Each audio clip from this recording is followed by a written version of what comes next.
Hoy vamos a hablar acerca de la sinapsis en relación al tema anterior que vimos de la neurona. Y bueno, vamos a empezar mencionando que la información recorre el sistema nervioso central, sobre todo bajo la forma de potenciales de acción nerviosos, llamados simplemente impulsos nerviosos que van a recorrer todo el axón del cual ya habíamos hablado en el video anterior. Eso lo va a hacer a través de una sucesión de neuronas, una después de la otra. Bueno, recordemos que habíamos mencionado que hay dos tipos de sinapsis, la sinapsis química y la eléctrica. La sinapsis química se va a llevar a cabo mediante sustancias transmisoras denominadas neurotransmisores, que se van a clasificar en varias familias que vamos a ver más adelante, la cual la más importante en relación con la contracción del músculo liso y el músculo esquelético es la clase número 1, donde entra la acetilcolina. Y tenemos la sinapsis de tipo eléctrica, que esta está relacionada pues obviamente con el impulso o la transmisión del impulso nervioso por todo el axón y va a funcionar o trabajar mediante uniones en hendidura. Entonces una es por neurotransmisores, la otra es por impulso nervioso. Como vemos acá, el tema de hoy pues es la sinapsis y es precisamente la comunicación que hay entre una neurona y otra. Aquí podemos ver las dendritas o botones terminales de una neurona que está haciendo sinapsis con las dendritas de la otra neurona. Sinapsis química, vamos a empezar hablando de la sinapsis química entonces. Bueno, siempre conducen las señales en un solo sentido, es decir, desde la neurona que segrega la sustancia transmisora, denominada neurona presináptica, hasta la neurona sobre la que actúa el transmisor, llamada neurona postsináptica, y esto es una conducción unidireccional, es decir, en un solo sentido, de la presináptica hacia la postsináptica. Sobre la superficie de las dendritas y del soma de la motoneurona se hallan entre 10.000 y 200.000 diminutos botones sinápticos llamados terminales presinápticos, que se encuentran al final de lo que es todas las dendritas. En este caso aquí las vemos, esas bolitas que vemos acá. Estas bolitas chiquititas son los botones sinápticos, donde están almacenados la mayoría de los neurotransmisores. Y bueno, esta sinapsis química van a existir dos tipos de acciones, excitadoras e inhibidoras, que van a trabajar o van a funcionar mediante, obviamente, los neurotransmisores. Algunos neurotransmisores son de tipo excitador y otros son de tipo inhibidor, y pues va a depender de cuál es el que se va a liberar en ese momento para llevar a cabo esas funciones. Aquí vemos un ejemplo de botón sináptico que se vendría siendo la neurona presináptica, y aquí sería de otro lado la otra neurona, sería la postsináptica. Entre las dos hay un espacio que se llama hendidura sináptica, que es este espacio, o también llamado espacio sináptico o brecha sináptica. Y bueno, aquí vemos que en el botón sináptico se encuentran electrolitos como el calcio, que van a abrir canales precisamente para que por ahí puedan pasar las moléculas transportadoras, en este caso los neurotransmisores. Aquí vemos las vesículas sinápticas que van a contener en su interior neurotransmisores, y el que va a necesitar liberarse pues se va a liberar, como vemos acá, y del otro lado de la neurona lo que va a hacer es buscar su receptor para poderse pegar y pasar al otro lado de la membrana, ¿no? O también a través de canales iónicos, como vimos en los tipos de transporte vesicular, que hay canales en los cuales por gravedad el neurotransmisor, en este caso, pasaría hacia el otro lado. Puede ser por receptores o también con ayuda de proteínas transportadoras que van a meter al neurotransmisor al otro lado de la neurona para poder llevar a cabo su acción, ya sea excitadora o inhibidora. En el caso de los terminales presinápticos, podemos mencionar que son pequeños botones redondos u ovalados, y por tanto a veces se les llama botones terminales, botones, pies terminales o botones sinápticos. El terminal está separado del soma neural postsináptico por una hendidura sináptica, como ya les mencioné, o también llamada brecha sináptica, cuya anchura suele medir de 200 a 300 Armstrongs. Y bueno, tenemos dos tipos de organelos o estructuras en estas vesículas. Están las vesículas transmisoras, en el cual hay una sustancia transmisora que excita o inhibe a la neurona postsináptica. Como ya les mencioné, puede ser de tipo inhibidor o de tipo excitador. Y obviamente tienen que haber mitocondrias, porque recordemos que estas van a aportar el ATP, es decir, la energía para poder llevar a cabo todo ese el mecanismo de pasar o llevar el neurotransmisor de un lado a otro, de una neurona a otra.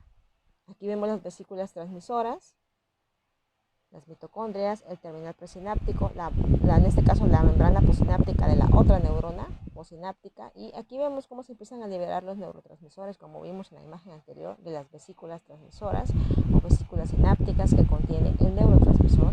Se liberan y aquí vemos cómo entra en el receptor adecuado, aquí vemos cómo entra el receptor, más bien la partícula del neurotransmisor en el receptor o proteínas receptoras, y de este modo pueden pasar hacia el otro lado de la neurona para llevar a cabo su proceso.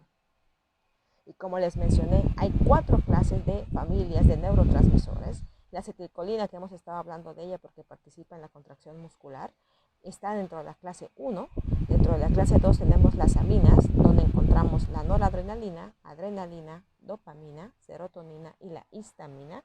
Tenemos la clase 3 de los aminoácidos, donde encontramos al ácido gamma aminobutírico, o también conocido como GABA, la glicina, el glutamato y el aspartato, y la familia o clase número 4, donde tenemos al óxido nítrico.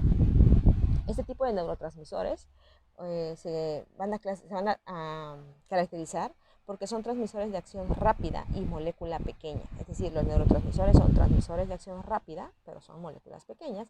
Son los que producen las respuestas más inmediatas del sistema nervioso, como la transmisión de señales sensitivas hacia el encéfalo y de señales motoras hacia los músculos.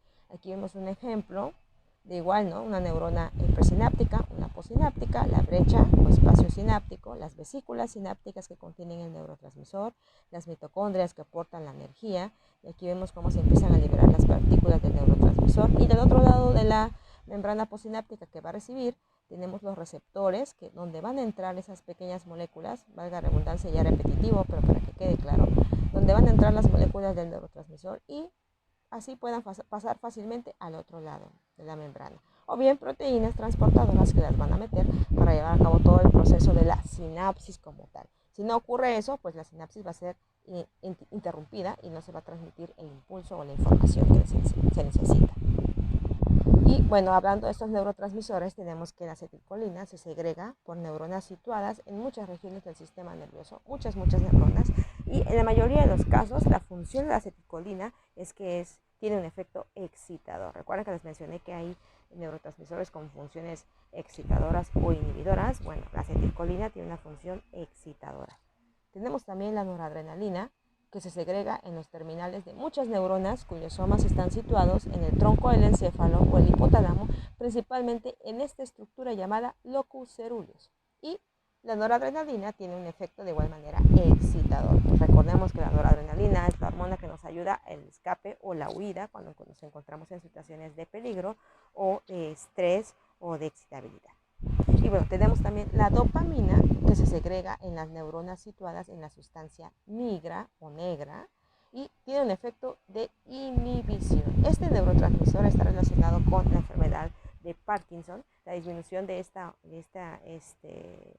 sustancia o de este neurotransmisor, pues está relacionado con la presencia de Parkinson, precisamente porque no hay mucha sustancia negra en los pacientes con Parkinson, y pues obviamente ahí es donde se segrega la dopamina. Entonces, si no hay sustancia negra, no habrá liberación de dopamina. Tenemos también la glicina, que se segrega sobre todo en la sinapsis de la médula espinal, y esta actúa como un transmisor inhibidor. El GABA o ácido GABA aminobutírico se segrega en las terminales nerviosas de la médula espinal, el cerebelo, los ganglios basales y muchas áreas de la corteza, y este va a tener también un efecto inhibidor. Y finalmente tenemos al glutamato, que se segrega en los terminales presinápticos de muchas de las vías sensitivas que van a entrar al sistema nervioso central y a la corteza cerebral, y su efecto que tiene es que es de tipo excitador. Más adelante vamos a ver cómo participa el glutamato en las vías del dolor, ya sea agudo o crónico. Vamos a ver en cuál de las dos participa el glutamato.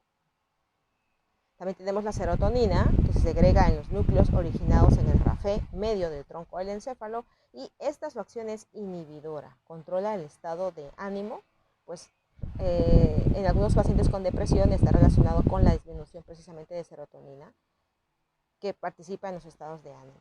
Y bueno, el óxido nítrico, que se segrega especialmente en las terminales nerviosos de las regiones encefálicas, responsables de la conducta a largo plazo y de la memoria. Esto no nos indica si es realmente excitador o inhibidor, pero participa únicamente procesos de la memoria, pero también participa como un vasodilatador a nivel de los vasos sanguíneos.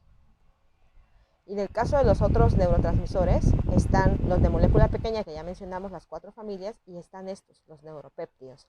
Los neuropéptidos suelen provocar acciones más prolongadas, como los cambios a largo plazo en el número de receptores neuronales, la apertura o el cierre duradero de ciertos canales iónicos. Dentro de los neuropéptidos encontramos a todos estos tipos de neurotransmisores, que son un poquito más abundantes que en los anteriores.